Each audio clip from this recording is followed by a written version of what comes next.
Welcome back to another episode of the Crypto Serpent, and if you do enjoy the videos, don't forget to hit the like and subscribe button. There is so much going on out there at the moment as far as what people think, how it's all unfolding out there in the marketplace, some of the uh, opinions that are out there, right, including my own, around where we're going, what is happening, how we're going to get there. So much talk about a year bear market, 2 year bear market. You got people out there saying, house prices are going to fall by 20-40%. There is more blood on the streets to arrive.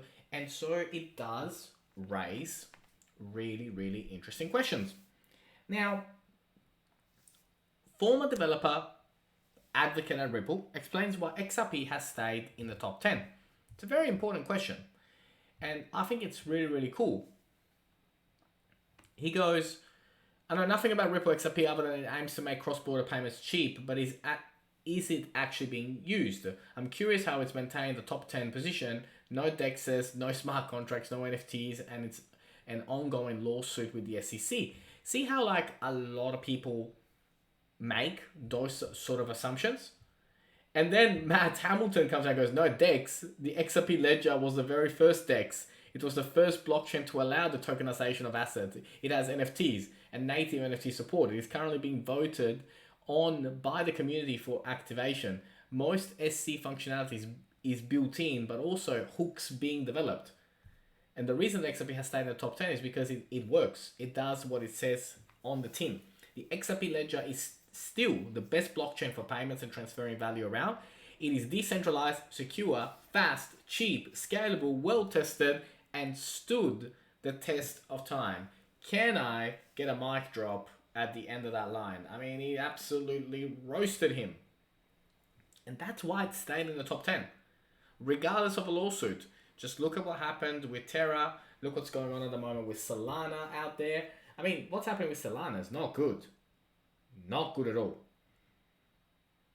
It has stood the test of time because it just simply works. It's better. And there is no if or but. It's better. It just simply is better. And I keep mentioning it on a daily, weekly, monthly basis that it just simply works. And it's better than others out there. That's why it's on this channel. I literally have no other reason to be here to explain this, because I think people that are not looking into XRP are making a huge mistake.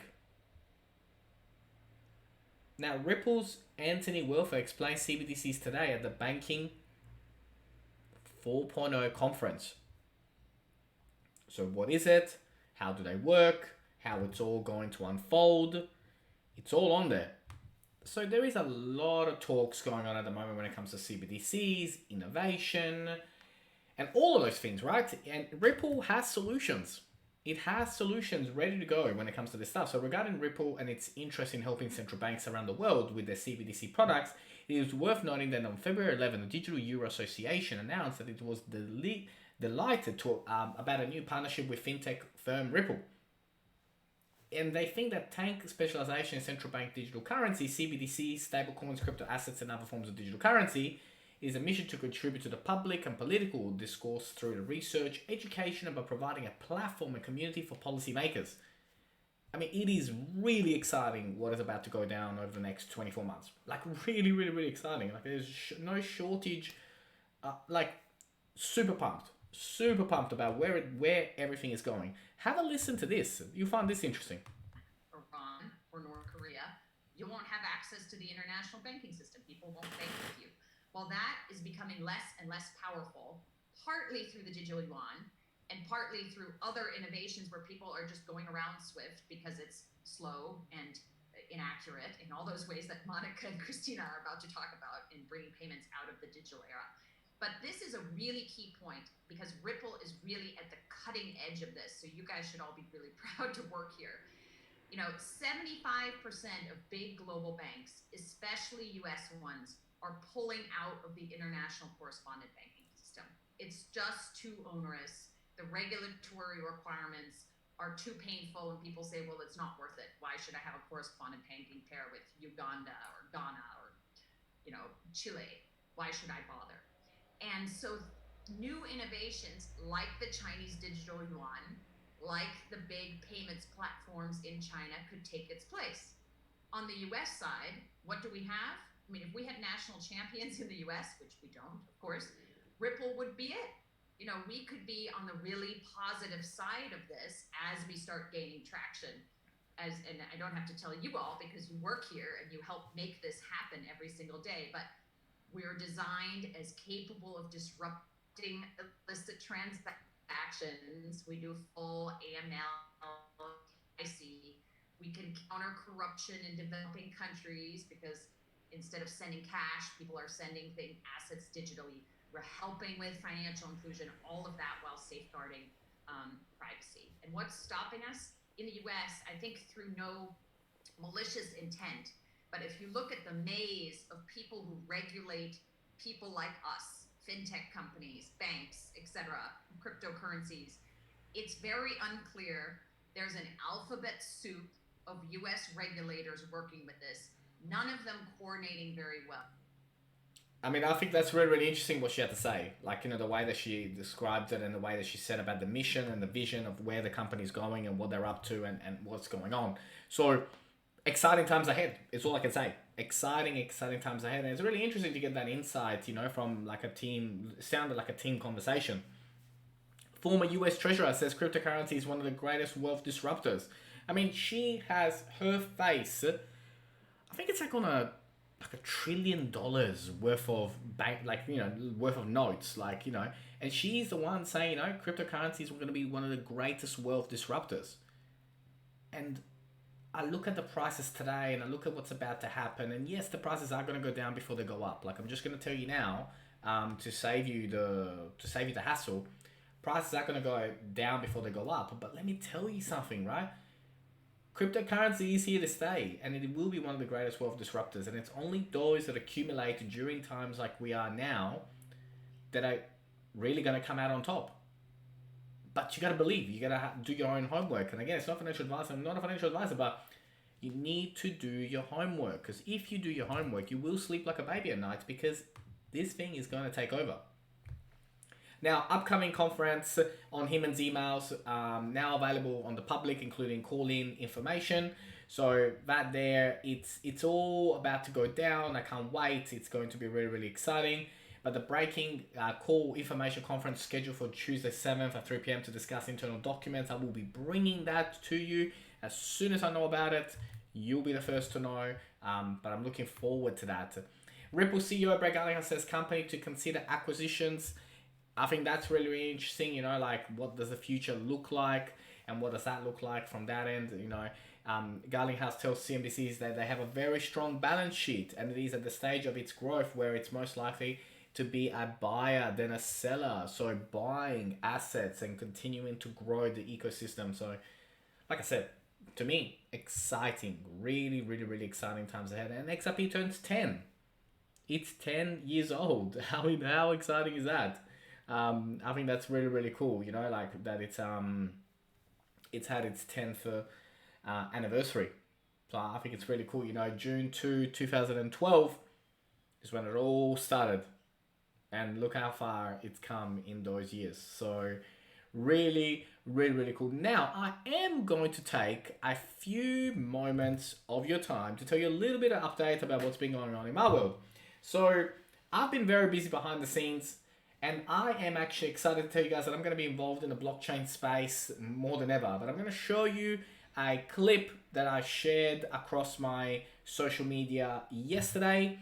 And let me share with you what I've been up to. Ivan Vantajato, co-founder of Bank Media. It's been an exciting 6 months behind the scenes working on the brand new marketing agency. We are going to be specializing in Web 3.0, blockchain and cryptocurrency.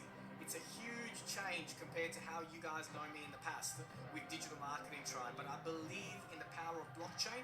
I believe where Web 3.0 is going to go, the transparency that comes from blockchain, and I am super excited about where we're going and where the future is with Web 3.0.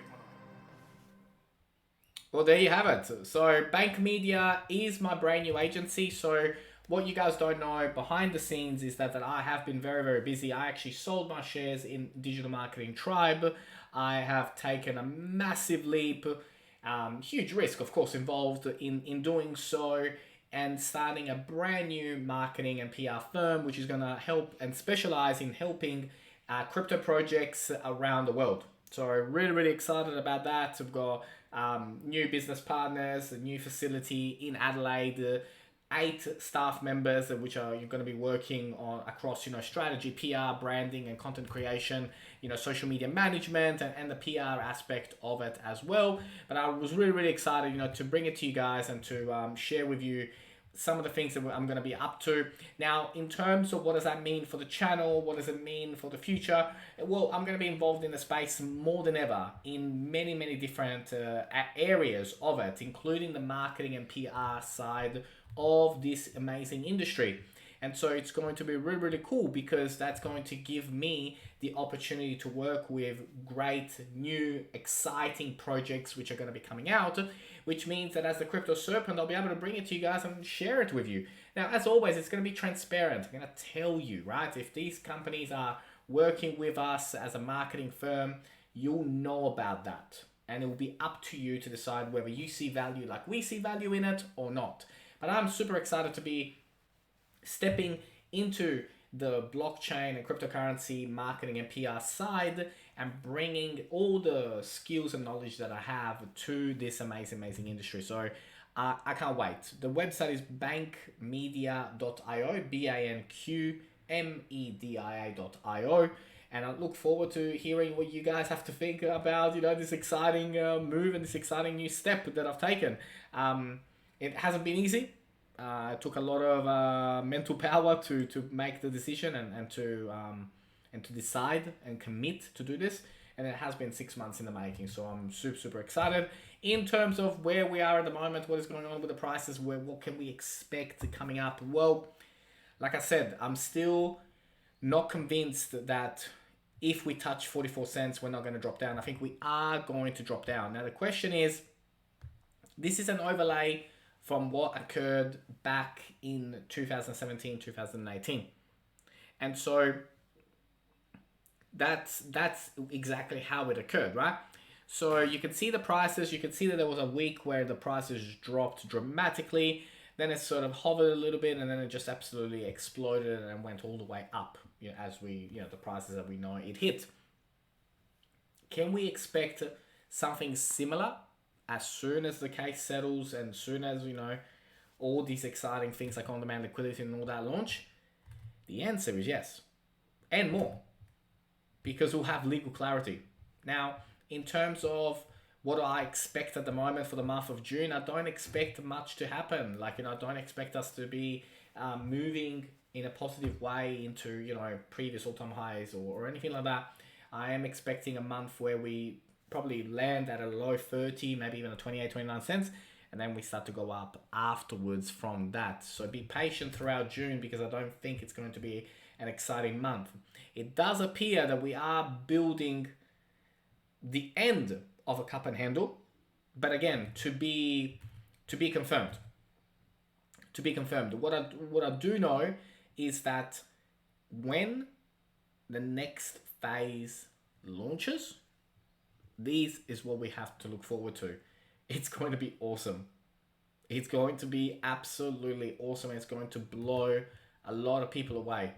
But patience during these times, because all the signals are there for us to have an amazing end to 2022 and a phenomenal 2023 and beyond. But you got to be willing to ride it out. And if you learned something new today, don't forget to hit the like and subscribe button. As always, thank you, and I look forward to see you on the next one.